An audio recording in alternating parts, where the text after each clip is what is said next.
Comenzamos hablando de las impresiones neuroumbilicales, específicamente con la anatomía del cordón umbilical. Hay algo que me gustaría también ver la posibilidad de que podamos resaltar y es el cianotipo. Ok, ok, bueno, fíjate, hablar del circuito neurosomático, tendríamos que ver cuál es el objetivo dentro de los grupos didácticos para que la gente pudiera saber para qué es esto, ¿no? Primero, hay, hay, hay tres estadios dentro del circuito neurosomático y uno de ellos tiene que ver con lo que son las impresiones intrauterinas o impresiones neuroumbilicales, que son todas las impresiones de experiencia que recibe el bebé cuando está dentro de mamá. Estas impresiones de experiencia del bebé eh, están contenidas en todas las etapas clínicas del embarazo. Obviamente que las primeras etapas pues son a nivel químico, son reacciones químicas. En la etapa clínica 1 del embarazo es química. En la segunda ya hay química con algunos trazos de reacciones ¿cómo se llama? Físicas, y luego ya después ya hay sensaciones. En la etapa clínica 3 del embarazo ya hay sensaciones, hay movimiento, y luego ya viene la etapa 4 clínica del embarazo. Esto ocurre, o se ha podido darnos cuenta en todo lo que son los trabajos neonatales, cuando el bebé está en riesgo de vida. Él no se da cuenta que está en riesgo de vida, simplemente tiene el cordón umbilical amarradito en el cuello, él se detiene, no hace nada, su sensación de sobrevivencia y su reacción es no moverse. La mamá se siente que no se mueve, va con el médico, ya lo desenreda, no lo mueve. Esas son respuestas sensoriales, y ya casi al nacimiento también hay respuestas emocionales. Todo eso son las impresiones neuroumbilicales o impresiones intrauterinas. ¿Ok? Estas impresiones, ¿sí? También le llamo postterrestres más adelante en algunas otras cosas o en otras investigaciones, porque, por ejemplo, en la NASA, cuando van a salir a la gravedad cero, ¿sí? Ellos se entrenan en una alberca y están muchos años entrenando en una alberca para cuando van a salir al espacio. Esto de estar del bebé adentro, ¿sí? Es como si estuviera, es una impresión donde no hay gravedad.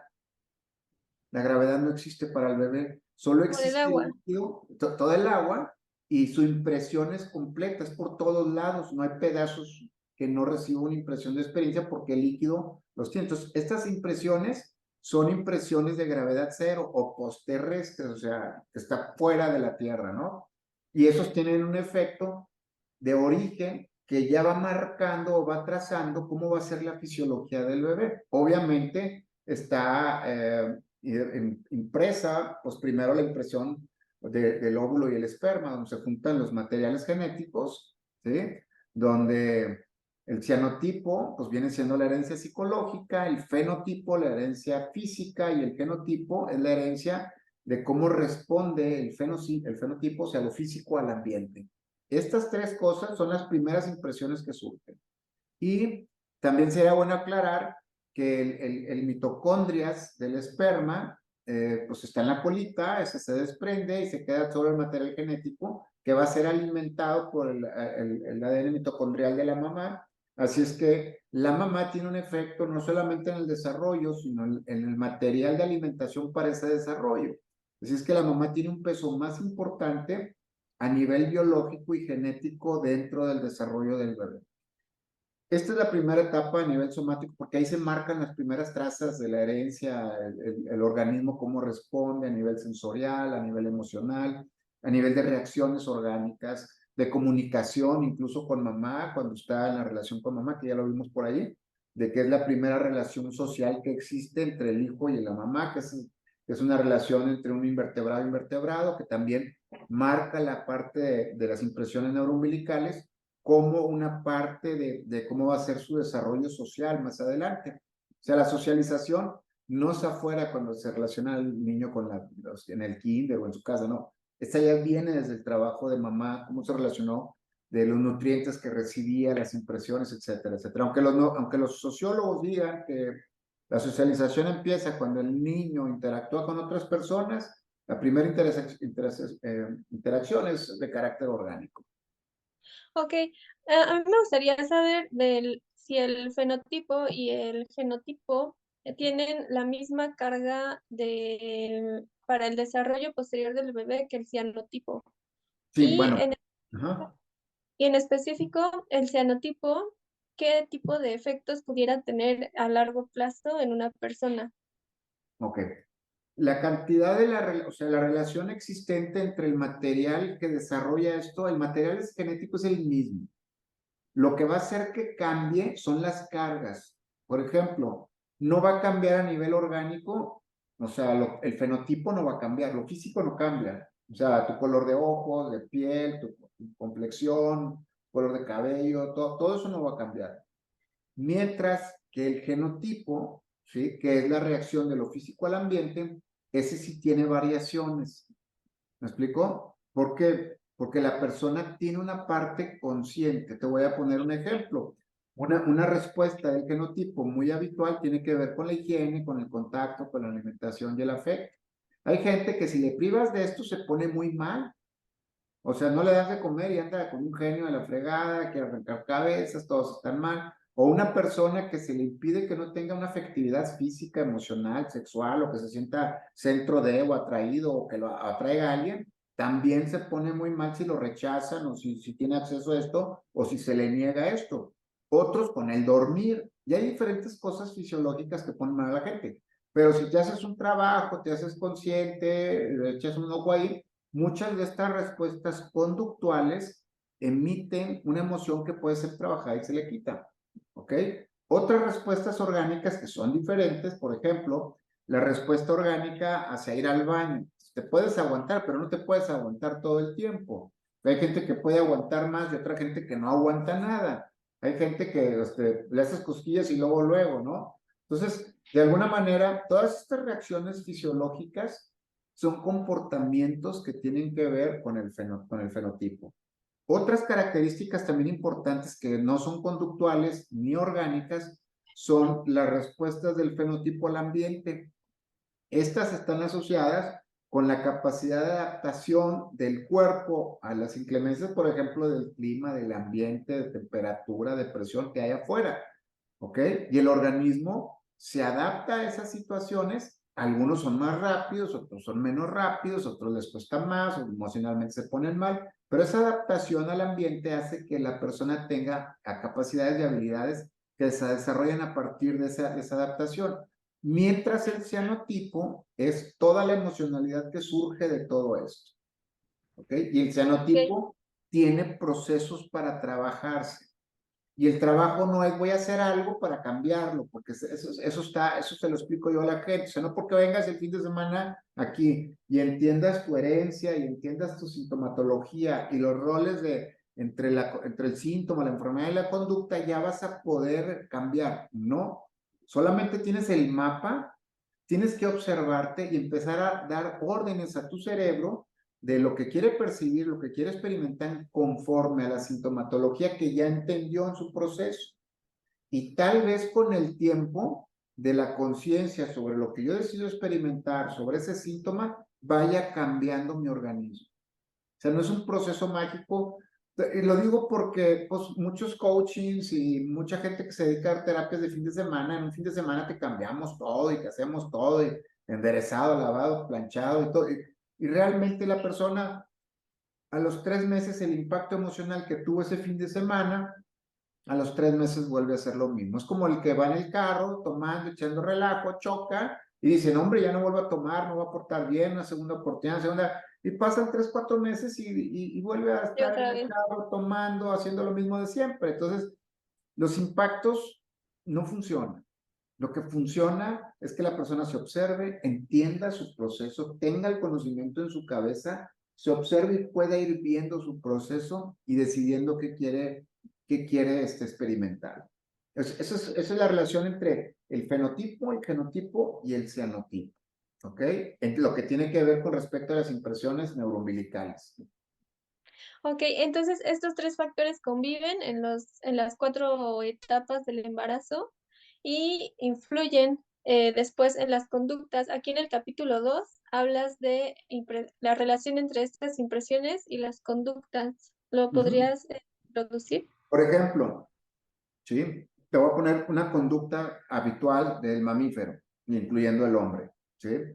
El niño recibe cargas emocionales cuando está dentro de mamá, enojos, una gripa, un grito, un susto, un frenón, todas esas cosas se imprimen en el sistema nervioso del bebé, ¿ok? Entonces, todas estas cosas tienen un patrón de conductas, que son las que la mamá, es como mamá le filtra lo que pasó afuera al bebé. Al bebé se le filtran solamente de dos maneras. Si es una conducta ácida o alcalina, que es el medio orgánico o líquido amniótico en el que se encuentra. Son pequeñas diferencias de carga, de presiones, ni siquiera de temperatura, es un poquito de presiones cuando toque, que el bebé avienta la patadita, la emoción, o si la mamá va a comer algo que le gusta y el bebé también le gusta, también se mueve, o sea, es esa relación que existe ahí a ese nivel, ¿sí? Tiene una impresión de experiencia. Y entonces cuando el bebé nace, al momento de nacer, el ego intrauterino del bebé muere, pero se quedan las impresiones orgánicas. ¿Me explico? Estas impresiones orgánicas, por ejemplo, podemos ver a un niño que está jugando con otro y entonces el niño agarra un palito y va y le pega en la cabeza y el niño llora y ya le da risa.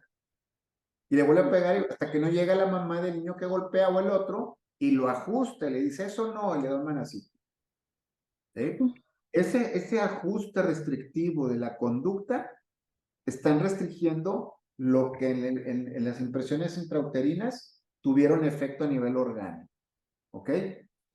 ¿Qué es lo que pasa? Volteas a ver al papá y volteas a ver a la mamá y tienen rasgos y tienen sesgos que tienen que ver con agresiones de este tipo, porque no están fuera de la genética tampoco, ni tampoco están fuera del proceso de cómo la mamá le filtró las experiencias de allá afuera al bebé. Entonces, esto lo va teniendo efectos allá. Por ejemplo, una persona que en sus primeras etapas recibe algunos estímulos externos de parte de la mamá a través de las impresiones neuroumbilicales, ¿qué pasa? Pues va a tener periodos extraordinarios de conciencia diferente al resto de la gente.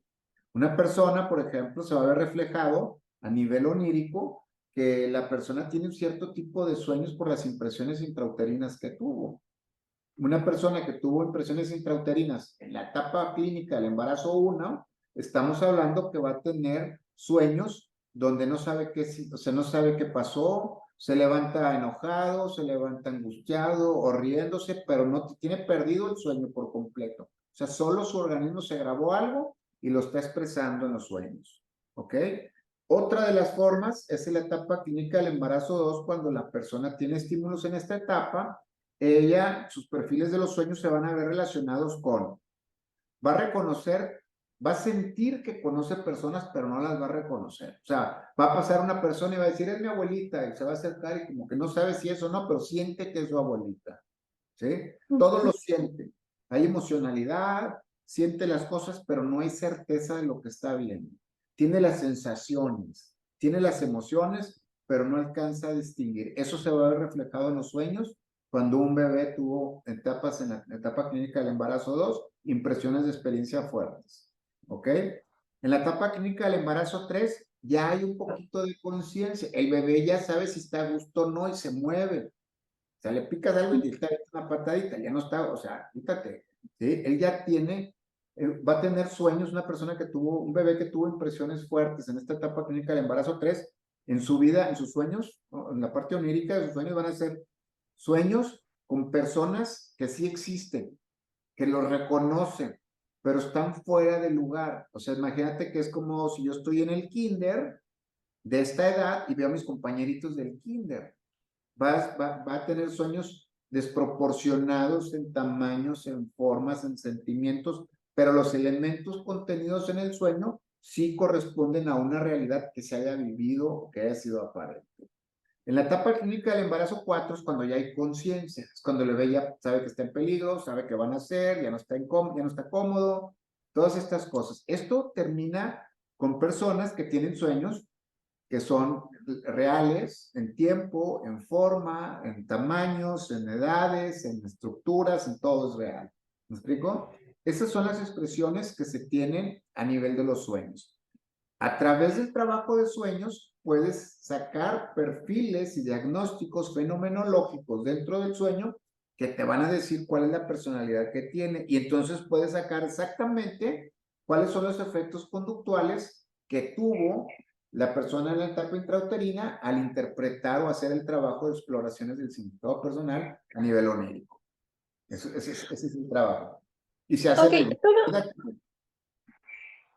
todo esto, estas impresiones de experiencia y el posterior efecto que tienen las conductas, ¿es totalmente aleatorio? O, por ejemplo, una mujer embarazada puede decidir que tenga algunos estímulos favorables para el bebé o que pueda evitar algunas cosas que pudieran hacerle daño. Mira, te voy a decir, la cuestión orgánica es como tener un vaso de agua en las manos. O sea, va a pasar lo que orgánicamente tiene que pasar. Hay mamás que se meten en el trabajo de ponerles musiquita, hay equipos que se llama phone no sé qué, y que pone la música y conecta unos como electrodos y te los pone en la panza y te manda la vibración de la música clásica. Hay audios especiales para eso, que hay que hablarle, que si le pones música clásica de Mozart va a tener un efecto que se llama tomatis, y si pones esto va a tener esto otro. Y también ha habido gente que me ha llegado aquí que no, que va a ser un ritual, que para que sea hijo de Dios, que se conecte y que pueda ser iluminado. O sea, desde el que quiere un hijo iluminado, protagonista, bien fregón, hace mil cosas, ¿no? Lo voy a educar cuando nazca y hasta le ponen el nombre bien fregón. O sea, mil ideas, mil expectativas sobre el bebé. Y te voy a decir algo, podrán hacer mil cosas, pero el proceso no de lo que ellos estén haciendo, sino de cómo lo reciba el organismo del bebé, es lo que marca la diferencia. Ellos podrán hacer mil cosas, pero si el organismo del bebé rechaza todos sus estímulos, por más que hagas. Otros han venido culpables, es que nosotros hicimos con un chamán un rito para que él tuviera poderes y nació el niño, con la niña nació mal, güey. ¿Sí? Entonces fueron con una psicóloga y le dijeron cosas y luego fue con el chamán y esa es tu creación, eso es lo que hay dentro. O sea, vienen aquí y digo, güey, lo orgánico tiene su propio proceso y tiene una herencia y tiene una fenomenología de expresión de un hábito de la naturaleza de tu linaje familiar. Así es que no eres tan importante, güey. Lo importante es la biología y cómo esta biología tiene un efecto. Lo desafortunado es cómo interpretes ese efecto. Y si quieres llegar más a fondo, pues entonces le digo, así como tú interpretaste lo que hacías para que hubiera un efecto, pues es el mismo efecto que el bebé o la parte orgánica no recibió y fue otra cosa que tú no esperabas. Por eso mejor hay que Ok. hacer los hijos, hay que hacerlos con amor, con entrega y esperar a ver qué surge, ¿no? Hay que esperar lo inesperado con los hijos. Por ejemplo, algunos factores que no se pueden controlar, como un embarazo de alto riesgo o un embarazo múltiple, ¿tiene también, sus particularidades Sí, o no? tienen todas sus particularidades. Por ejemplo, un embarazo de alto riesgo, pues tenemos que checar primero, pues la familia, la incidencia en la familia de un factor de este tipo. Y luego tenemos que ver cuál es la incidencia de ese factor de riesgo en el producto, o sea, en el bebé. Si, qué efectos tiene, si la mamá no se mueve, no recibe estímulo. Hay organismos que van a estar bien a gusto, otros que van a decir, oye, ¿qué pasa? No me muevo, no se mueve, no recibo nada de estímulo. Va a ser como lo agarre el organismo, ¿sí? Y aquí otra vez, pues la pericia del médico, del ginecólogo, de con quien estén yendo a estos los trabajos prenatales, ¿sí? Pues tiene que ver también con conectar qué es lo que necesita el producto, cómo se está moviendo, entender la fenomenología que emite el bebé a nivel fisiológico cuando le hacen una ecografía o cuando le hacen esos 4D o no sé qué ahora que le hacen a las mamás y que sale todo y hasta le puedes ver la cara y cómo va a ser y a quién se parece y todo. Todas esas cosas, aunque tengas todo, ¿sí? Tiene su propia organización y sí tiene un efecto. Cuando estamos hablando ya de cuatitos, gemelos o triates o más, ¿sí? También tiene su efecto en cuestiones de la relación, ¿sí? Me acuerdo que yo recibí hace muchos años, y ahorita ya tiene 26, 27 años, unas gemelitas, ¿sí? Y entonces una de ellas era más chaparrita y la otra estaba más grande. Por lo general, la más grande en tamaño es la que nace primero y luego la otra, ¿sí? Y entonces médicamente la más grande no es la que nace primero, es la que se concibió primero, que es la más chica. Entonces, de repente este tipo de situaciones sí ejerce un problema de que quieran estar siempre juntas o quieran estar juntos con las más amigas y de repente una dice, oye, no, no tenemos por qué tener las más amigas, entonces, o las cambian de escuela, o sea, no, hay mil cosas que yo he tratado, ¿sí? Pero me acuerdo de ellas porque, pues la más chiquita era la grande, era la mayor y la otra estaba más grande, entonces decía, ella es la grande y yo soy la mayor, decía, ¿no? Entonces ya como que las capacidades de alcance, de su cuerpo, de sus formas y de todo, se tienen que ir ajustando ya cuando nacen, no nada más por la impresión de experiencia que vivieron dentro de la etapa intrauterina, sino también cuando nacen la parte psíquica y la parte de cómo responde el organismo ya una vez que nacen, tienen que ir ajustándose para crear una buena relación. Hay veces, hay muchos estudios donde dicen que la genética es tan igual, en las que se parecen mucho, en los que se parecen mucho, que si le pasa a alguien algo, la otra lo siente o el otro lo siente, etcétera. Creo que esto no es particular, digo, sí tiene una aproximación más alta porque vivieron en la misma bolsita y tuvieron la misma genética y tuvieron los mismos estímulos, pero aún ahí cada quien procesó de diferente manera las cosas. ¿Me explico? Tienen diferentes caracteres, se manejan de diferente forma, tienen diferente forma de comer, de relacionarse, deciden, y a lo mejor pueden decidir muy parecido, ¿no? Pero finalmente sí hay muchas cosas que yo creo que dentro del proceso de la relación de estos hermanos cuates o gemelos, ellos la saben y son diferentes la relación. Aun y cuando sean gemelos idénticos, hay variaciones en temperamentales y orgánicas que responde el organismo de diferente manera. Puedes ver que un hermano se enferma de gripa y el otro más o menos y el otro está bien tumbado. Y dices, bueno, ¿qué pasa si son idénticos? ¿Por qué pasa esto de esta manera? Y también hay investigaciones que tratan de hacer todas las semejanzas posibles para que se eleve el índice de igualdad en unos gemelos idénticos para pues, comprobar muchas cosas a nivel psíquico, fisiológico, en cuestiones de este tipo. Así es que tampoco ponerle mucha atención porque pues, las diferencias son son notorias pues, y tampoco no marcan quién eres. O sea, tu cuerpo no va a marcar quién eres. ¿Me explico? Ujú. Y, por ejemplo, bueno, entonces, más allá de que haya sido un embarazo múltiple, cuestiones como este respaldo de la suposición de que una está más chaparrita y la otra está más alta y una es mayor y otra es menor, sí pudieran generar impresiones negativas, ¿no? O sea, sí Sí, pudiera alterar sí, un poco su sí, a nivel psicología. a nivel embrionario, sí. ¿Por qué? Porque la que crece más está tomando más alimento. Porque la que crece más tiene una superioridad sobre la que está creciendo menos. ¿Me explico? La que concibió primero es la chiquita, es el producto chiquito, y el más grande por lo general, no es habitual, o sea, es por lo general. No quiere decir que siempre en todos los casos sea así, pero normalmente el bebé que nace primero es más grande, el cachorro más grande siempre es el primero. Y luego ya vienen los demás, y el más chiquito fue el primero que se concibió, es el que más años tiene de vida, pero es el que menos recursos tomó. ¿Ok? Okey, muy bien. No sé si creas que hay algo más que agregar en este capítulo. Creo que ya vimos los sueños y las conductas, que forma Ujú. parte de eso, el mundo onírico, y las impresiones neuroumbilicales y las conductas. Entonces, si te parece bien, podemos continuar al control neurosomático. Control neurosomático. Ok, perfecto. Sí, de ahí yo creo que está todo bien. No faltaría mucho por ahondar, solo que tener bien claro que esas impresiones intrauterinas van a marcar la vida fisiológica y el control neurosomático de una persona más adelante. ¿Ok? ¿Qué es el Muy control bien. neurosomático?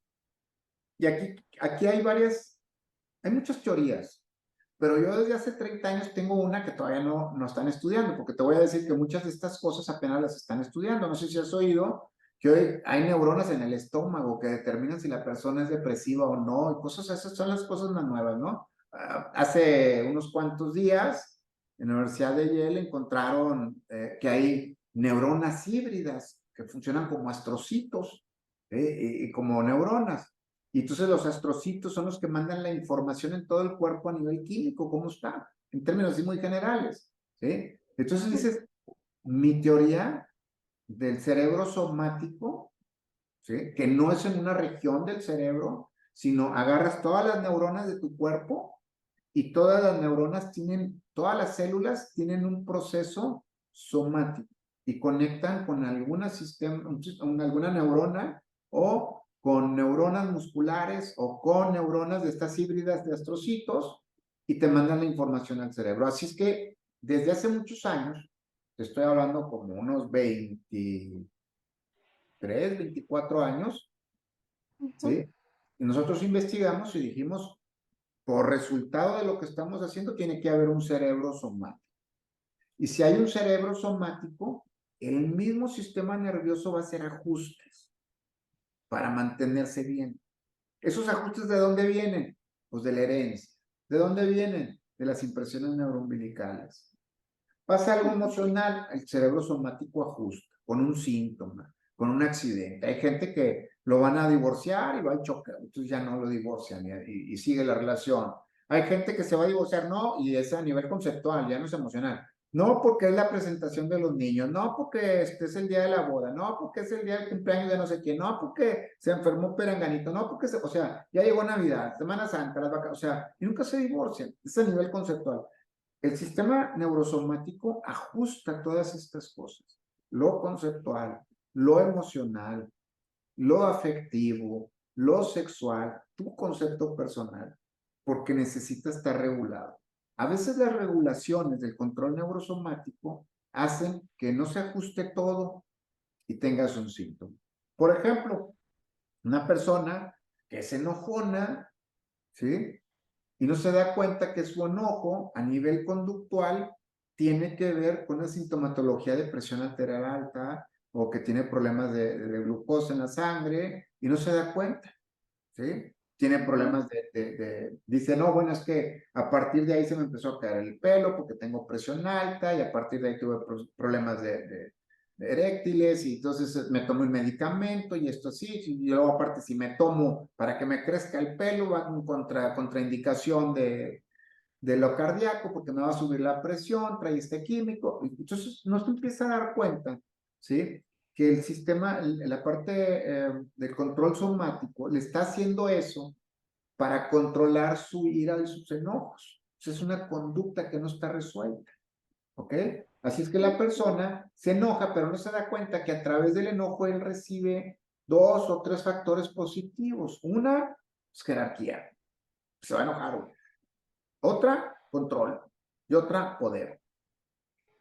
¿Sí? Y no se da cuenta que estas 3 conductas son el resultado de un positivo a nivel del medio en el que se envuelve por este tipo de emociones del choque emocional, pero le está generando todos estos síntomas. ¿Ok? El control neurosomático es todos esos ajustes que hace el sistema nervioso desde la herencia y las impresiones de experiencia, que son las neuropolíticas, que le dicen, ¿sabes qué? Si te enojas, güey, todos te van a hacer caso en la oficina, güey. Entonces se enoja, le hace caso todo, le hacen caso en la oficina. Pero por mientras, por dentro, su organismo está pagando otro precio. ¿Me explico? Y él dice, es que si no me enojo, no me hacen caso. ¿Qué va pasando con el organismo? Pues al estar primero teniendo sentimientos, o sea, recuerdos de lo que te hicieron para enojarte. ¿Sí? ¿Qué va a pasar? Pues va a cambiar tu química y tus emociones van a ser de enojo. ¿Ok?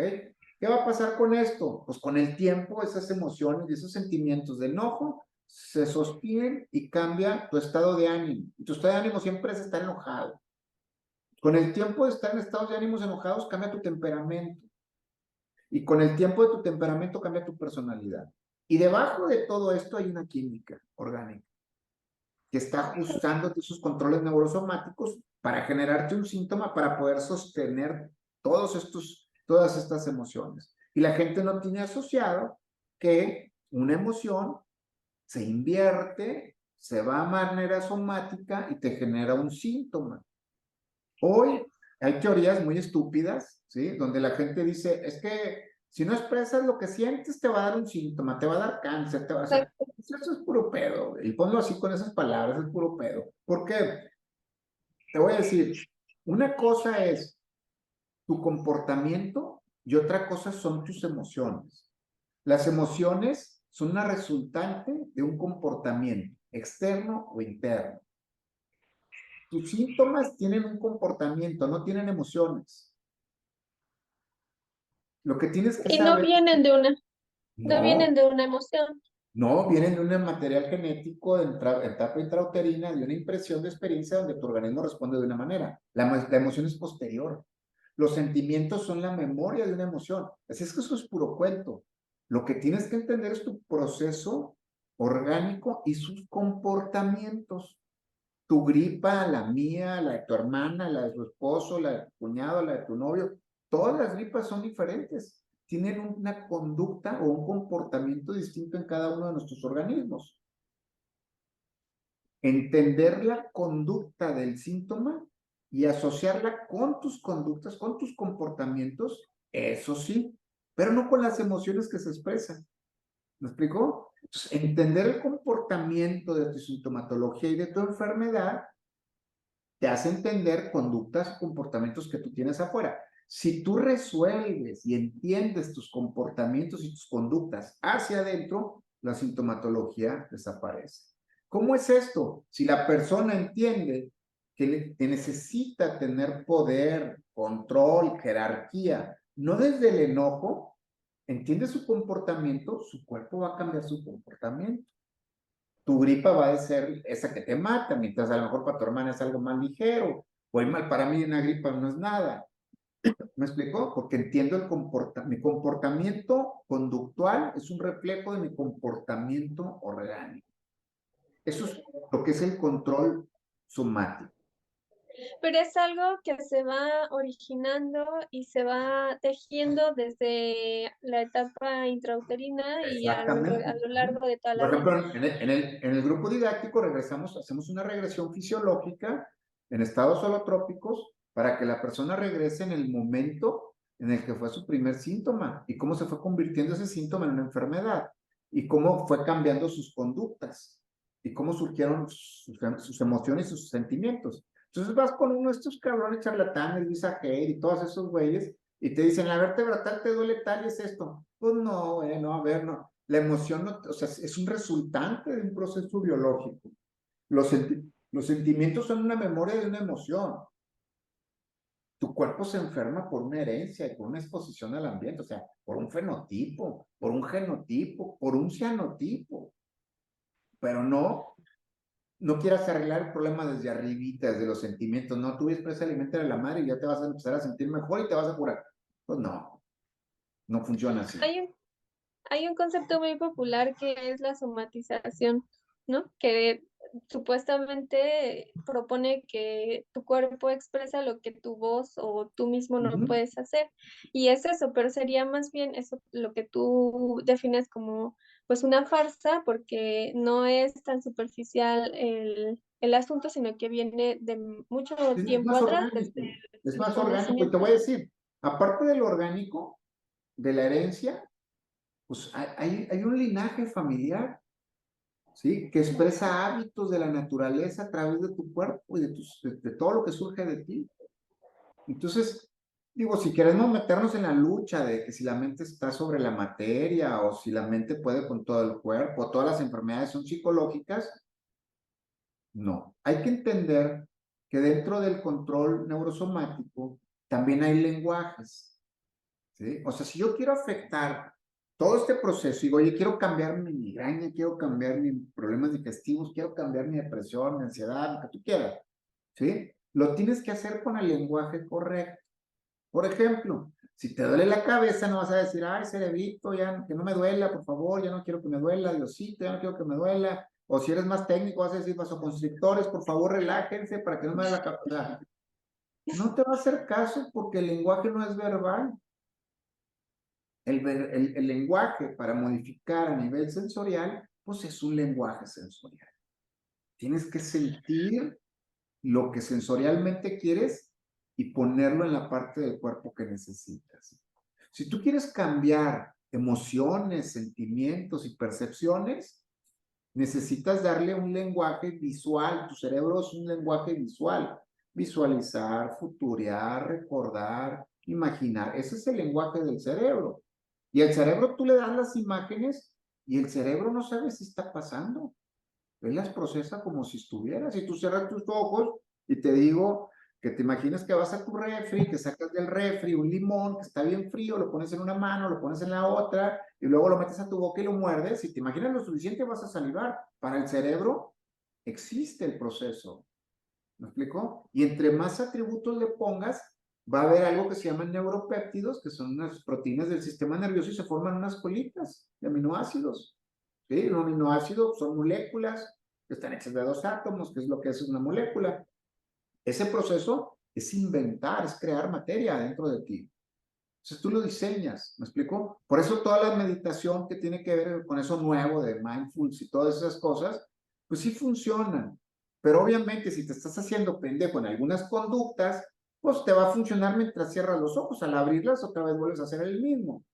Hay una parte, digo, hoy que estuvimos en este grupo, alguien que está en Gestal, ¿sí? Me dijo, es que yo hago cosas afuera cuando no puedo resolverlas, digo, es que esas cosas se generan el síntoma. Entonces digo, Gestal dice que si empiezas a cambiar una parte del todo, empieza a cambiar el todo. Yo les digo, pues yo me arraigo a la teoría del maestro Torres, güey, al que creó el Partido Único de Pendejos, güey. ¿Sí? O sea, lo pendejo no se te va a quitar aunque quieras mover medio mundo afuera. O sea, porque tienes que conectar con lo que estás haciendo con un fin específico, significativo, y llevarlo a una interiorización que genere un cambio a nivel sensorial. Si no, no se te va a quitar. Tú vas a salir a correr porque vas a querer estar mejor, mientras acá tienes dos, tres broncas. Hoy vas a salir a correr, vas a regresar a la casa y las broncas van a seguir ahí. Y tu respuesta va a seguir siendo la misma. Quiero tener una mejor casa. Pues sí, güey, pero vas a seguirte experimentando igual. Al final de cuentas, ¿me explico? Esas partes que te venden hoy todos los mercadeos de las redes, de los coachings y todo eso, híjole, qué triste que les cobren una lana, no les den un seguimiento personal y quieran hacer recetas generales para todos. O sea, eso es pues algo no muy bueno, ¿no? Esa parte de esto de lo que estamos hablando, de la sintomatología, cómo se expresa, de alguna manera la gente en el proceso que vimos de manera didáctica entiende cuáles son sus conductas, cuáles les puso mamá, cuáles significados puso papá, cómo se integran, cuál es la salida en el control neurosomático. O sea, yo quiero esto, lo logro, pero somáticamente hay ajustes y viene un síntoma o una enfermedad.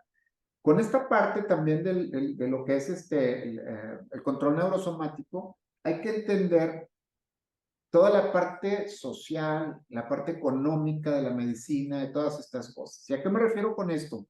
Pues por ahí hay trabajos de Luisa Hay, no sé si los hayas oído, que si estás mal de esto, entonces tienes esta conducta mal y hay que aventarse un decreto para que te cure. Puro chile, güey. O sea, para empezar, el cerebro o el cuerpo no tienen ese lenguaje de decretos. ¿Sí? Segundo, una vértebra o esto tiene diferentes niveles de impresión de experiencia en algo. O sea, no todos es igual. El proceso es diferente.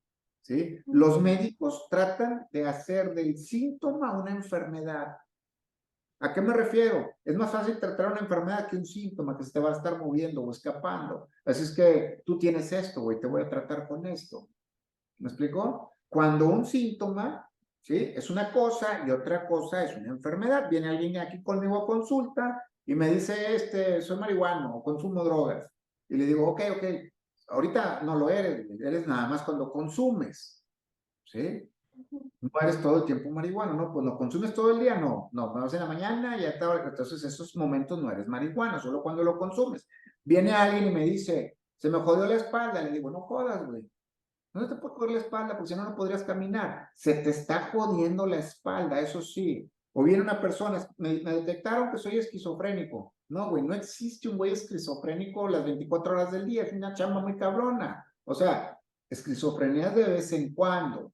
Llega alguien y me dice, es que me dijeron que era depresivo. ¿Quién te dijo? El psiquiatra y me dio este medicamento. Ah, te dijo que eres depresivo y ¿cómo sabes? No, es que por las tardes me pongo triste. ¿Y cómo sabes que es depresión y tristeza? La codificación del médico a llevarte a tener un síntoma ya redondeado, ajustado a una enfermedad es lo que hace que la medicina funcione. Y luego vamos a hablar del diagnóstico. Hay diagnósticos fenomenológicos y diagnósticos interpretativos. Todos los diagnósticos interpretativos no sirven para nada.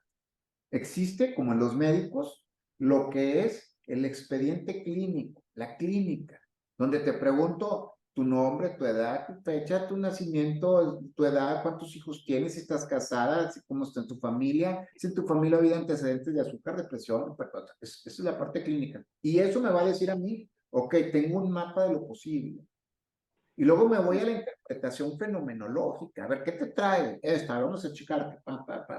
Juntas esas dos cosas y haces un diagnóstico. Y desde síntomas, no de enfermedades. Ok, La medicina te lleva a que hagas el síntoma para que consumas medicamento. Por lo general, todos los medicamentos te deprimen o te activan el sistema nervioso central para que no lo vivas o para que tengas la energía suficiente para vivirlo. Esa parte también dentro del control neurosomático, y te voy a decir por qué. Porque la gente se pierde en su proceso del síntoma, la gente se abandona, la gente va con el médico, con el psicólogo y dice, cúrame, güey, aquí estoy, ¿cuánto es? ¿Sí?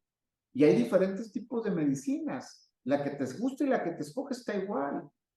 ¿Sí? Tú vas con un médico alópata normalito, y se baja los lentes, te ve, te pregunta cuántos años, la parte clínica, y la otra no la ve.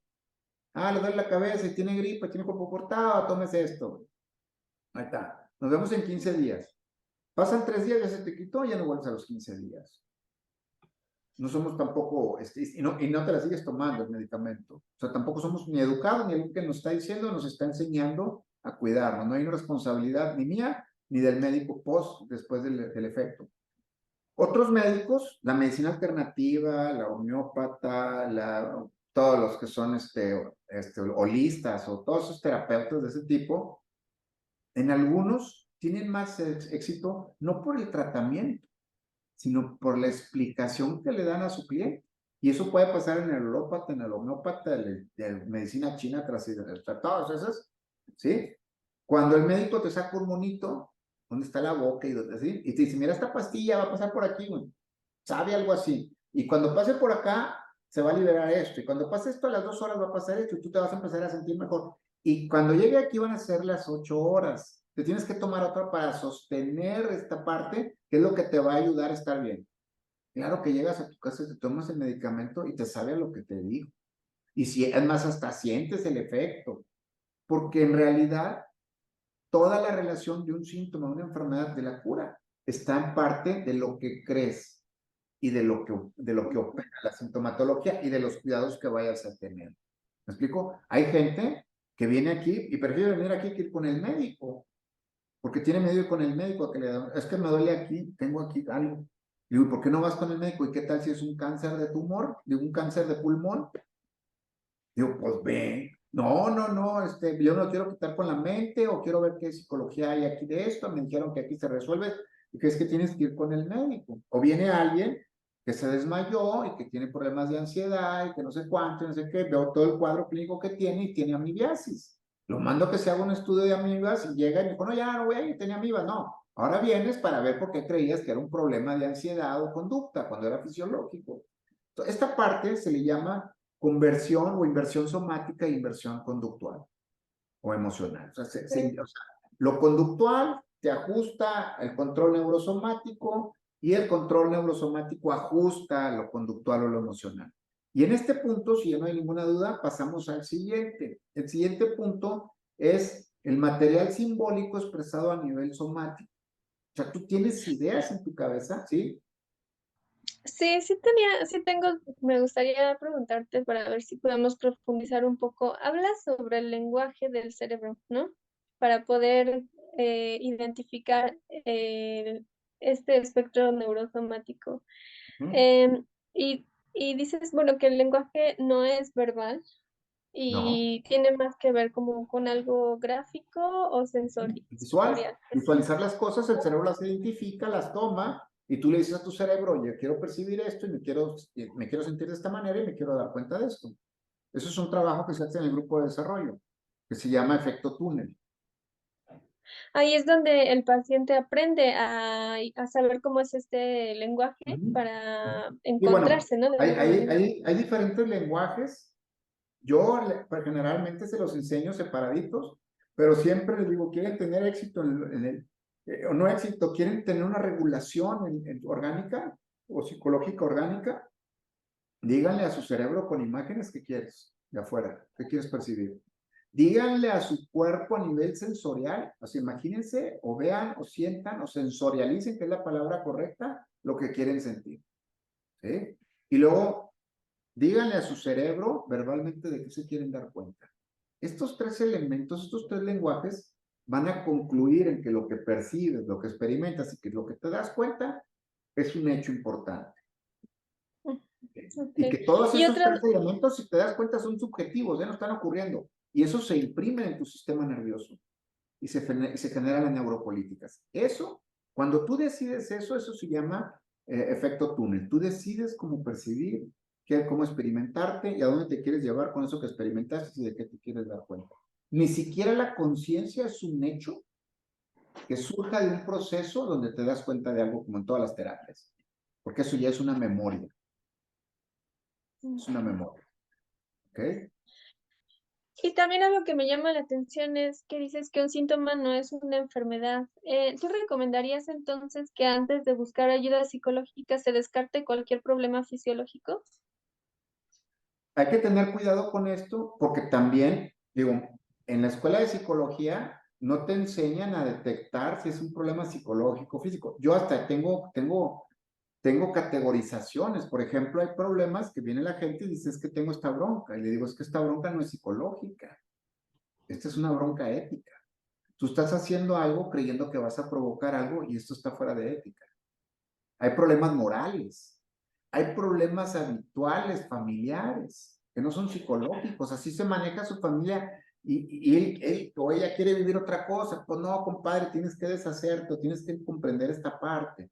Y luego ya vienen los problemas psicológicos o los fisiológicos.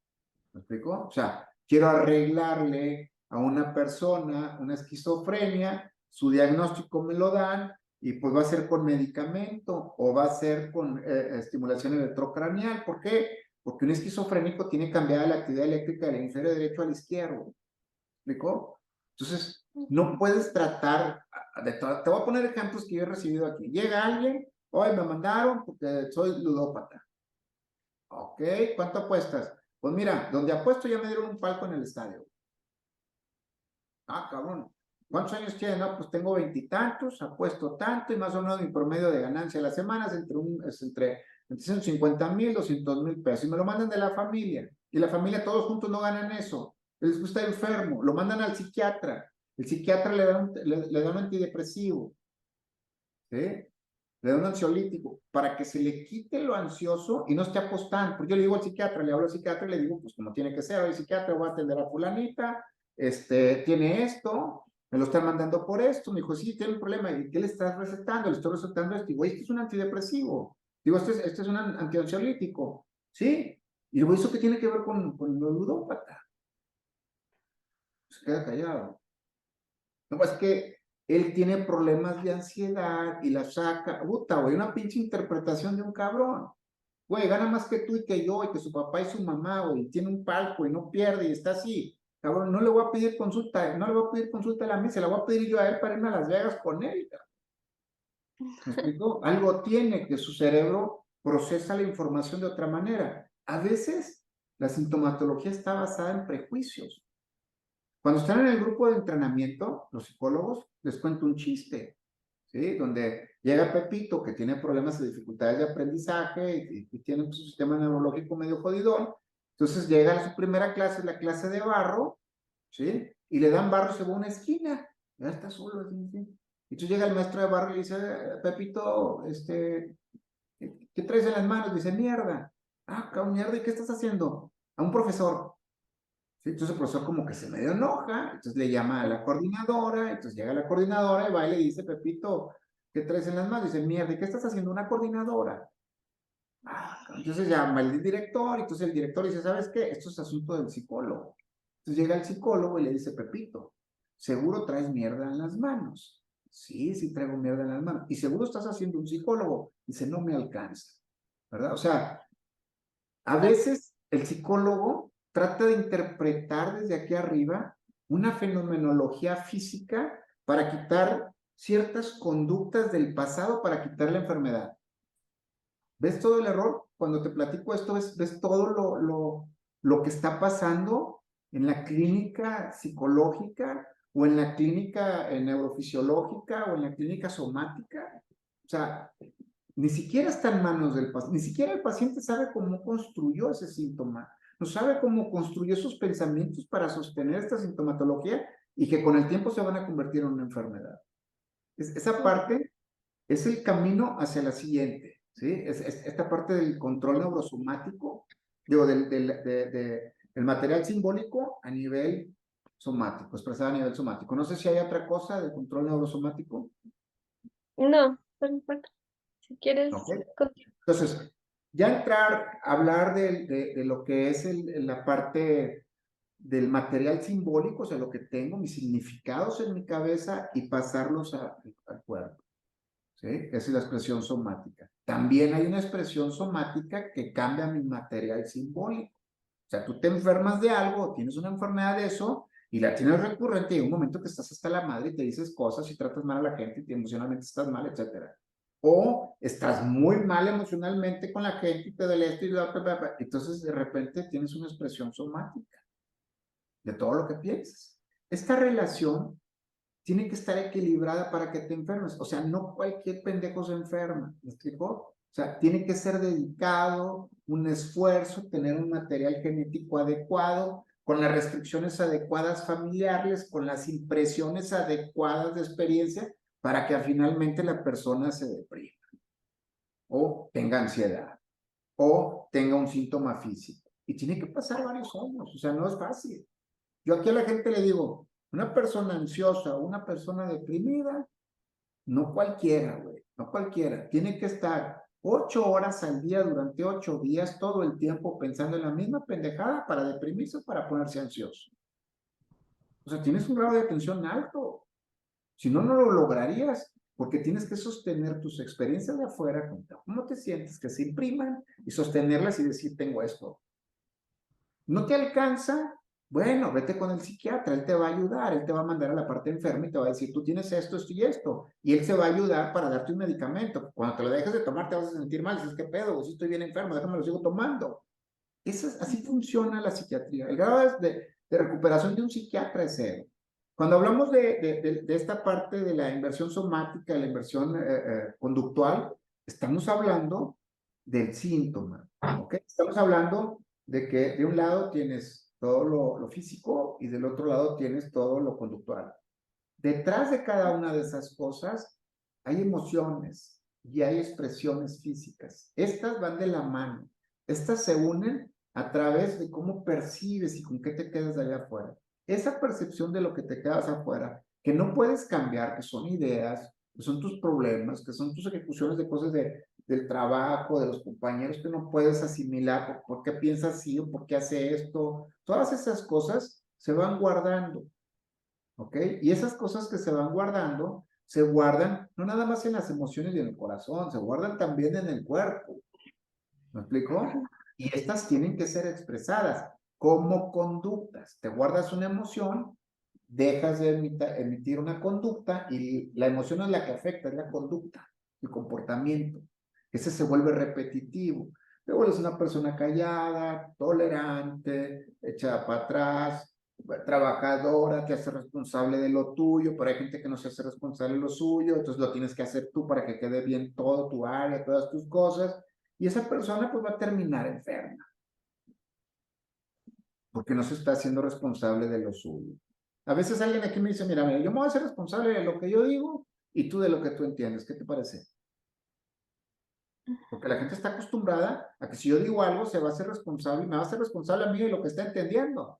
Tómala, güey, abre tu mente, abre tu corazón, a todo, para que puedas recibir una información y la puedas, por primera vez, acomodarla en otro lugar que no ha sido lo de siempre. ¿Me explico? Estas dos configuraciones entre las conductas que no dices y la sintomatología tienen un proceso de ganancia. Si no, no lo seguirías haciendo. Una persona depresiva, una persona ansiosa, en sus términos de inversión conductual, lo hace porque tiene una ganancia. Una persona que tiene problemas de colesterol, de gastritis o colitis o la síntoma que tú quieras físico, lo hace porque tiene una ganancia. Si no, no lo ¿Qué seguiría tipo de haciendo. ganancia? No, pues hay muchas, hay muchas. Por ejemplo, alguien que es Económica. enojón, como el caso que te pone ahorita, pues su ganancia es que hoy no le digas, güey. O sea, es tener una jerarquía, tener una posición. Esa es su ganancia. Exacto. Y no lo ve. Y no entiende que sus síntomas son por esos comportamientos que tiene de choque, de enojo con la gente para que haga las cosas y él saca esto de ganancia. Pero si le dices, oye, porque así les pregunto, ¿qué ganas tú con el enojo? Bueno, no es que no ganó nada. Bueno, ¿por qué te enojas? No, pues porque la gente hace pendejadas allá. Entonces, ¿quién señala las pendejadas? Pues el que las evalúa. ¿Quién evalúa en un salón de clases? Un maestro. ¿Y por qué él sí puede evaluar y el alumno no? Porque él tiene el control, o él tiene el poder, o él tiene la jerarquía. Ah, entonces ya entendimos que tu enojo es para tener una jerarquía y tú evalúas. ¿Qué ganas al tener una jerarquía? Y dice la persona, ay, güey, pues no, pues gano una posición. ¿Ok? Entonces ya sabemos que tus síntomas emocionales y físicos están asociados a enojarte para tener una jerarquía y una posición. No vas a trabajar tus síntomas si te das cuenta. No vas a trabajar tu enfermedad, ni tus emociones, ni que si este síntoma, no. Tú tienes que ir a ver cómo le vas a hacer ahora, ¿sí? Para conseguir un posicionamiento y una jerarquía que no estén en función de un desgaste emocional que te genera estos síntomas, ¿entiendes? Entonces, cuando la Ok. gente logra entender esto, pues ya tiene un material en su cabeza significativo que ya ve qué está pasando y sabe qué pasa con su cuerpo. Entiende que el control neurosomático es para mantener un equilibrio entre la emocionalidad y la expresión somática, o sea, los síntomas que tiene, y que no es nada más del cerebro, es de todo el cuerpo. Y también entiende que estas partes surgen desde que está dentro de mamá, y de lo genético y las impresiones neuroumbilicales, las del nacimiento y todo lo que habíamos platicado. Cuando la gente entiende todo este proceso, entonces se le hace un trabajo, un proceso psicológico, donde se le lleva a abrir las memorias somáticas o las memorias fisiológicas hasta el punto en donde se por primera vez se experimentó de esta manera y que Mm, entiendan ese entorno a través de una hipnosis inapópica que entra a través de la respiración holotrópica, que pueda ver qué está pasando con su cuerpo y qué está sintiendo, qué está experimentando. Entienda lo que está pasando en su entorno. Es como si la conciencia estuviera acá y el cuerpo y sus experimentaciones estuvieran acá, en otra parte. Y la persona está viendo lo que está pasando. El entender ese proceso, junto con la idea antes de ir a vivir el proceso, te hace que puedas tener un espacio, ¿sí? De decirle a tu cerebro, oye, güey, ya no quiero esto. Quiero tener jerarquía y quiero ser buena persona, o no quiero estar enojado. Quiero tener una buena posición, pero que me la dé la gente, no a través mm, del juzgar. Y entonces desaparecen muchos de los síntomas, no inmediatamente. Primero tu cerebro tiene que ok. entender ese proceso, la señal nueva, y que diga, ah, este cabrón quiere otra cosa, ya no es la misma de siempre. Ok, vamos a dársela. Y todavía hay que vencer toda la inercia neurológica y fisiológica de esto, porque tú puedes tener tus controles y ya no me voy a enojar, neta, ya ahora sí, Diosito y la chingada que te quieras encomendar. No te enojas, te aguantas, vas cambiando, tus redes neuronales o tus algoritmos neuronales van cambiando, no te enojas, pero ¿qué crees? El cuerpo va a decir, güey, esas neuronas que vimos mixtas con los astrocitos, te va a decir, oye, quiero mi adrenalina, güey. Te va a demandar el cuerpo. Y Pero el cuerpo está, entonces, como no tiene cómo hacer el síntoma y ya no tiene la conducta, y acá arriba se están modificando las cosas, el cuerpo va a pujar y te va a joder otra vez con el síntoma y el cerebro va a volver a donde mismo. Esta relación mente-cuerpo es muy importante que se entienda dentro de este proceso de neurosomático. Hay mucha gente que está yendo ahorita con el ayahuasca, etcétera, etcétera, todo ese camino de los psilocibines y todas esas cosas, que las conozco, que las sé y que las he vivido, y la verdad es que no arreglas nada. Es como estar aquí en mi casa, donde hay un vidrio muy grande y volteas a ver el jardín y se ve bien bonito y se ve el lago bien bonito y la banca y todo eso, pero estás detrás de un espejo. Eso lo estás viendo. No estás viendo cómo lo construiste. No estás viendo cómo se asimiló. Cuando tienes la información de cómo se construyó, cómo te creaste el escenario, la historia, la experimentación, percepción y lo que está pasando afuera, entonces por primera vez tienes la información necesaria para modificar algo. Y lo segundo es que tienes que estar consciente de lo que estás experimentando y viendo, porque el proceso realmente es observarte, que sale de ti, no que te hicieron. ¿Me explicó? No qué te pasó para estar así. Entonces, ¿qué surge de mí cuando estoy en un proceso como esto? Todos esos procesos donde la gente se tiene que abandonar al médico, al tratamiento, a todo eso, y no va acompañado de esta responsabilidad que te hablo del material simbólico como expresión somática o la expresión somática, cómo cambia el material simbólico, generalmente no va a tener una cura o se va a tardar o va a seguir teniendo que se va a caer. Dentro de Va a los incidir, estudios, sí, sí, dime. va a reincidir, ¿no? O sea, si es un Sí, procedimiento que es largo, sí. Ahora, te voy a decir algo, porque hay gente que se le quita el cáncer, otra no, porque esto sí, o se le quitó espontáneamente, y es bien simple. Entendió una dirección, hubo un cambio en su dirección del material simbólico de su cuerpo. Cambió, ¿sí? ¿Qué pasa? Su cuerpo empieza a expresar otras cosas. Hemos tenido aquí durante pues, estos 30 años muchas experiencias donde se ha hecho este trabajo de síntoma de enfermedad de conducta que sí se le llamó al principio y que por más que se lo quiero cambiar, la gente dice se llama así y digo, oh, no, bueno, ese es el trabajo neurosomático, pues no, es síntoma de enfermedad de conducta y hacemos los trabajos y hemos tenido experiencias pues, medias extraordinarias, pero no son por lo que se ha hecho aquí o por los terapeutas o por lo que hemos trabajado aquí, es por el trabajo que hace la propia persona, un hasta el paciente. momento, a la profundidad en la que llega a entender cómo construyó su vida alrededor de ciertos comportamientos que se ven expresados en su cuerpo y que tienen un síntoma y que terminaron con el tiempo de la enfermedad. Cuando la persona entiende esto de los comportamientos conductuales y los comportamientos orgánicos, el cuerpo tiene una remisión espontánea que cuando no se está muy viejo es muy rápida. Cuando se está más tiempo en eso, pues hay mayor desgaste y se tarda un poco más de tiempo en generar otra vez el equilibrio. Ok. Estaríamos entrando entonces a partir de ese escenario en los significados de vida. Los significados de vida te los da el papá y sí tienen que ver con mantener una postura, por ejemplo, en el ejemplo que te puse de la jerarquía, ¿sí? Y de la posición, eso te lo enseñó papá, eso te lo va a dar, pues que hagas bien las cosas, que te obligues, que no dejes las cosas para mañana, todo lo que tiene que ver con orden, disciplina, poder para lo correcto y todo eso. Entonces, tú te esfuerzas con eso y no entiendes tu proceso y sigues eso que no es tuyo, muy posiblemente con el tiempo esos comportamientos terminen teniendo comportamientos orgánicos.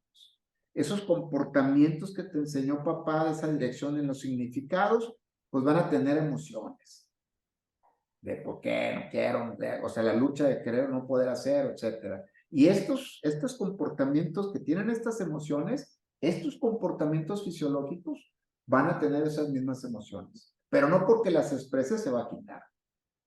Es el comportamiento, no la emoción. Y los significados los pone el papá, que es la emocionalidad dentro de la sintomatología, pues bueno, que podemos tener muchos habituales, como el sufrimiento, la victimización, etcétera, todo lo que conocemos cuando una persona se enferma, pues son parte de las emocionalidades que puso la mamá durante todo el proceso de su vida, porque así son las mamás, ¿verdad? O sea, tienen ciertas conductas, pero no todas las asociamos igual. Me acuerdo una vez que llegó un niño que lo trajo su mamá y le digo, ya sé, güey, tu mamá es exagerada y gritona. ¿La conoces? Le digo, no, güey, todas son así, güey. O sea, exageran y te gritan, etcétera. Entonces, como que el niño se me queda viendo. Y no por generalizar comportamientos de la mamá o ya tipo, o sea, la gente tiene que ver su propio proceso, ¿sí? A quien le duele es quien está lastimado y es el que tiene que resolver. ¿Me explicó? Y se tiene que Ok. hacer responsable de lo que experimenta, ¿ok?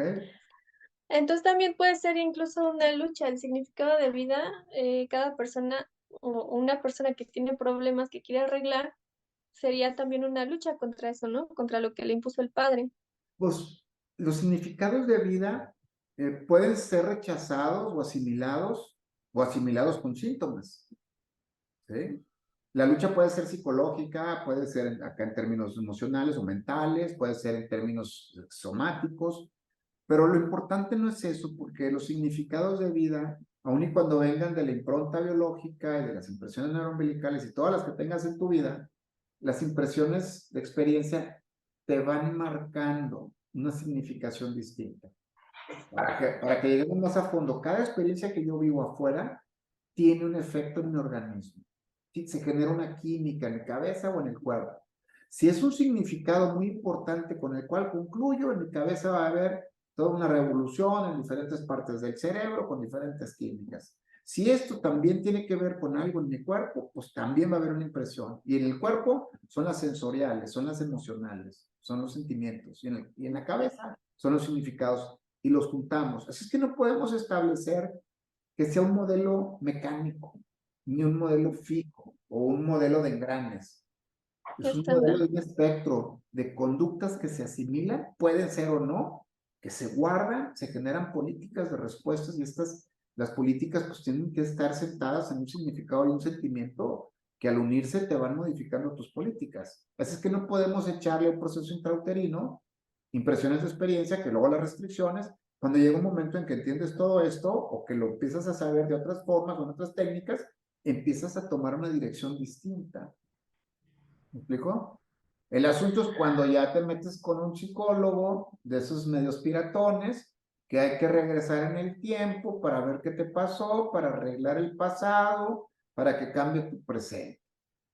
Imagínate dónde queda todo el canon terapéutico después de esto que te explico, simplemente con las enfermedades físicas o enfermedades psicosomáticas o expresiones somáticas. ¿Me explico? Ok. Sí, hablas aquí también de, bueno, metes un factor que creo que ha estado presente en toda esta conversación, pero para enfatizar un poco más el tiempo y la raíz de los problemas, ¿Ok? el proceso de metabolización. Ok. Mira, desde que se desarrolló el ser humano, ¿sí? Y que se adaptó al ambiente, el ser humano metaboliza tiempo. ¿Cuánto tiempo tengo que hacer? Metaboliza objetos, metaboliza todo lo tangible y todo lo medible. ¿Ok? Y hay una parte que no se nos enseñó a metabolizar, que es el espacio. ¿Ok? El espacio es voltear a ver lo que hay en el espacio, enfocarte en el espacio, no en las cosas. Cuando uno hace eso, ¿sí? Empieza a metabolizar espacio. La percepción se unifica. Las experiencias corporales también se unifican. ¿Sí? Y eso hace que el cerebro entre en un estado de entropía o de desgaste de 10.5 Hz, o sea, desgaste mínimo fisiológico. ¿Sí? La entropía es mínima. Esto ayuda a mantener en un estado de equilibrio orgánico y mental. Esto, cuando haces este ejercicio, se le llama metanoia. Estás entre una idea y otra. ¿Ok? Estar ahí implica que tu desgaste o tu regulación organísmica tiene un incremento.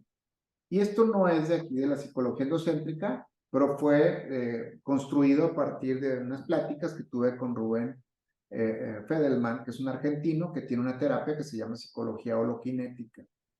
¿Sí? Una vez que fue a Monterrey, y por ahí estuvimos platicando. Entonces, esta parte es muy importante. Ahora, el tiempo es la raíz de los problemas. Tú a un problema le quitas el tiempo y desaparece el problema. Tú a un síntoma le quitas el tiempo de espera de quitarte o que te dé y realmente se quita el problema. Tú te quedas con un síntoma y te dicen, te va a durar 15 días, o vas a tener que estar encerrado como en el COVID tantos días, bronca. ¿Me explico? Mm. El tiempo, ¿sí? Es lineal. Es hacia el frente, hacia atrás y hacia los lados. ¿Ok? Nuestro cerebro está hecho para pensar en 3 dimensiones. Hacia el frente, hacia atrás, hacia los lados, hacia arriba y hacia abajo. Y nuestro proceso habitual solo es en dos. O sea, tú vas a resolver un problema y ¿qué es lo primero que checas? ¿Qué fue lo que pasó y qué es lo que tengo que hacer? ¿Es bueno o es malo? Ujú. ¿Sí? Entonces, todo ese desgaste, de alguna manera, trae una situación, ¿sí? De no entender porque no estás usando todo tu cerebro. Una experiencia pasa en un momento determinado, no todo el tiempo. ¿A qué me refiero? Si una persona fue abusada cuando era niño o cuando era niña, se queda atorada en esa experiencia que no entendió y va creciendo y va pasando el tiempo. Y la persona se queda atada a esa parte. Quedarse atada a esa parte implica que su conciencia, su percepción está atorada en una experiencia. ¿Ok? Quiere decir que su cerebro solo lo utiliza en una dimensión. En dos, hacia adelante, hacia atrás. Y aquí, o sea, estoy jodido por esto que me pasó, esto es malo, pues bueno. ¿Me explico? Cuando la gente empieza a metabolizar espacio, se da cuenta que el tiempo se convierte en un factor que te puede ayudar a moverte de otra manera. ¿Ok? El tiempo son diferentes puntos aislados dentro de un patrón de experiencias. Las experiencias ocurren en un tiempo determinado, pero tú decides cómo te quieres experimentar.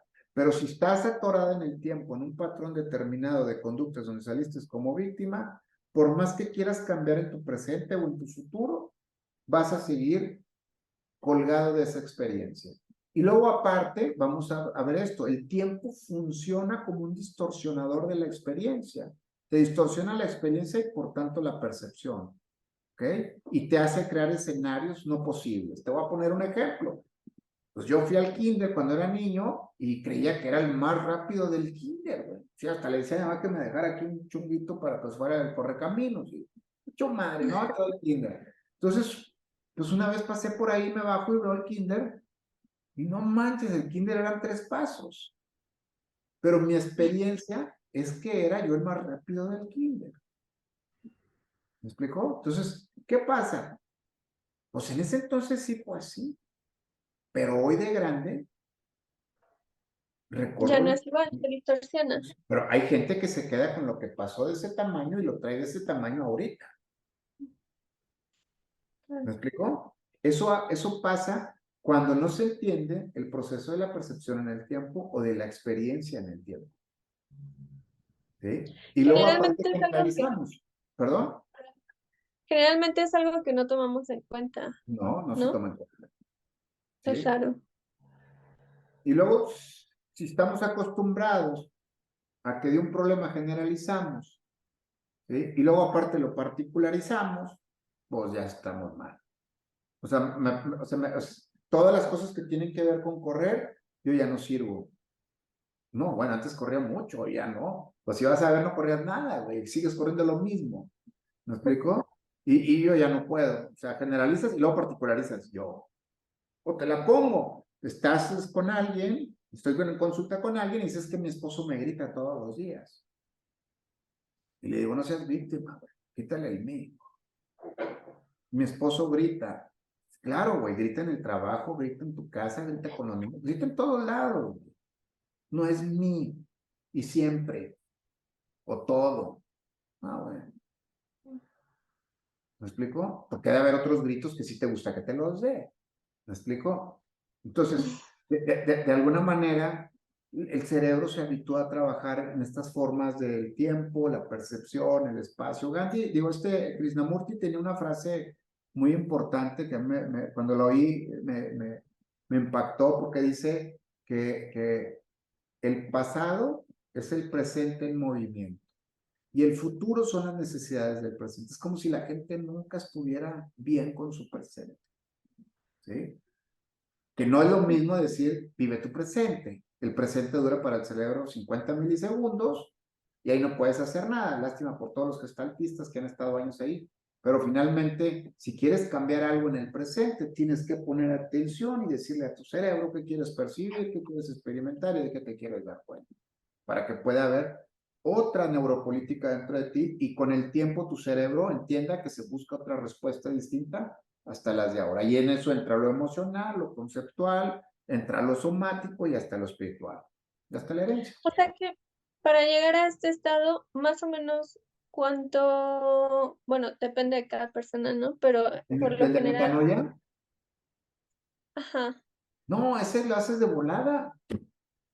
Entonces, o sea, te estoy hablando de, en 3 minutos ya no estás pensando, ya estás observando el espacio y te sirve para muchas cosas. Tú haces eso enfrente de una persona y la persona se siente como que, ¿qué está pasando, güey? Porque realmente estás leyendo a través del campo de la percepción unificada lo que está pasando en el espacio. No estás interpretando lo que está en el espacio. ¿Sí? Y ahí entramos a conceptos ya de Jacobo Grinberg, de la teoría del campo unificado, el campo neuronal, el hipercampo, modificación del hipercampo y todas esas cosas que tal vez las veamos en la siguiente entrevista que tiene que ver con la parte del cerebro, ¿no? Y de lo neuroeléctrico dentro del cerebro. Ok, aquí en este capítulo hay otro tema Ujú. que son las memorias más profundas y significativas en el tiempo, pues son las familiares, ¿no? Los síntomas Claro, sí, familiares. sí, sí. Sí, ¿Puedes decir de las ello? memorias más significativas son las que tienen un mayor efecto en tu cuerpo y que son de la familia. Esas ahí están, esas posiblemente con el tiempo, a través de estar trabajando, te reimprimiendo otras cosas, cambie la dirección de cómo tu organismo se mueve y empieza a reimprimir de otras maneras y tal vez con el tiempo cambies tu cianotipo. Y tal vez con el tiempo de cambiar tu cianotipo y sus impresiones de experiencias del cianotipo, cambia tu fenotipo. O sea, cómo responde tu cuerpo al ambiente. Y tal vez 20 generaciones más pueda que cambie algo de tu organismo a nivel físico. ¿Okay? Ok, em, bueno, y ya este tema creo que está muy vinculado también con lo que hablábamos anteriormente del genotipo, el fenotipo y el cianotipo, porque bueno, ahí interfieren también los factores familiares. Y pues bueno, no sé si nos puedes hablar ya después bueno, ya en la etapa adulta o adolescente, ¿qué interferencia tienen los conflictos familiares? Bueno, lo que pasa es que los conflictos familiares son parte del hábito de la naturaleza de la familia. Un Mm. ejemplo, llega alguien y me traen a la niña que está embarazada. Y yo me le quedo viendo a la mamá y le digo, ¿y qué quieres que haga, güey? ¿Que no te acuerdas tú? ¿Que no te acuerdas de tu hermana? ¿De tu sobrina? O sea, toda la familia, yo creo que el 80% de las mujeres han salido embarazadas. ¿Por qué quieres? ¿Por qué me la traes? Entonces ella había tomado cursos y dice, pues para que le digas lo que nos has dicho a todas y pueda imprimírsele otra cosa. O sea, imagínate. O sea, es como la familia, todas salen embarazadas y tienen que pasar por la presión social que genera su misma familia, el mismo repudio, la misma cosa, y luego ya que nace el niño ya todo se arregló. ¿Sí? Entonces digo, ¿para qué? Esos son hábitos de la naturaleza. Esos, todos los conflictos, desde el más pequeño al más grande, ¿sí? Tienen un orden, están dentro de unos parámetros que van desde lo fisiológico, lo orgánico, lo heredado, las impresiones, la asimilación del problema, la generación del problema, son pensamientos de los hábitos familiares. ¿Sí? La ética, por ejemplo, va a ser un módulo que voy a dar, que será bueno que estuvieras, no es un asunto de pensamiento, es un asunto de regulación neurológica. O sea, la ética no existe como tal en el pensamiento, existe como tal dentro de las impresiones de experiencia que te dicen que está bien o que está mal. Y si acaso Eso, no te conviene, entra el razonamiento y te modifica la conciencia para que la prostituya y entonces ahora sí ya puedas hacer lo que tú a gusto querías hacer. Pero ese es otro tema que también estaría bueno que estuvieras para trabajarlo, para verlo, ¿sí? muy bien. Pues bueno, creo que ya tocamos todos los temas que teníamos pendientes, al menos que quieras agregar algo. No, yo creo que pues este es el circuito neurosomático, que sería el primer tema del siguiente libro, Ok, ¿ok? muy bien. Pues creo que ya sería todo.